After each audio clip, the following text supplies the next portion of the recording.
বাবা জিয়াউর রহমানের মতো সাজ দেখে আবেগ আপ্লুত হয়ে পড়লেন প্রধানমন্ত্রী তারেক রহমান। একই মঞ্চে একই ফ্রেমে সাবেক রাষ্ট্রপতি শহীদ জিয়াউর রহমান, বিএনপি চেয়ারপারসন বেগম খালেদা জিয়া এবং দলটির ভারপ্রাপ্ত চেয়ারম্যান তারেক রহমান।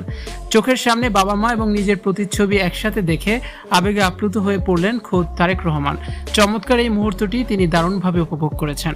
চেনা সেই চিরচেনা রূপ, চোখের কালো চশমা আর চেনা অবয়বে মঞ্চে হাজির দেশের সাবেক রাষ্ট্রপতি ও বিএনপির প্রতিষ্ঠাতা শহীদ জিয়াউর রহমান।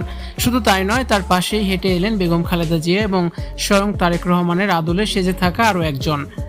নিখুঁত অভিনয়ে আর সাজে ফুটিয়ে তোলা হয়েছিল বিএনপির এই শীর্ষ তিন নেতাকে। মঞ্চের ঠিক সামনে অতিথিদের আসনে বসা ছিলেন বিএনপির ভারপ্রাপ্ত চেয়ারম্যান তারেক রহমান।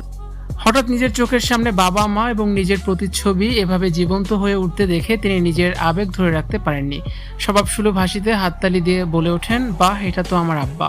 পিতা জিয়াউর রহমানের নিখুঁত এই রূপ এবং পুরো পরিবেশনাটি অত্যন্ত গভীর মনোযোগ ও আনন্দের সাথে উপভোগ করেছেন তারেক রহমান।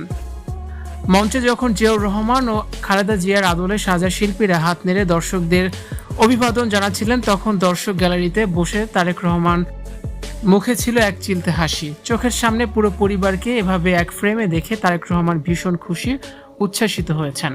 শিল্পীদের এই দারুণ প্রতিভাকে তিনি সাধুবাদ জানিয়েছেন। ভিউয়ার্স, এই ভিডিওটি আপনাদের কাছে কেমন লাগলো অবশ্যই কমেন্টস করে জানাতে পারেন। ভিডিওটি দেখার জন্য ধন্যবাদ।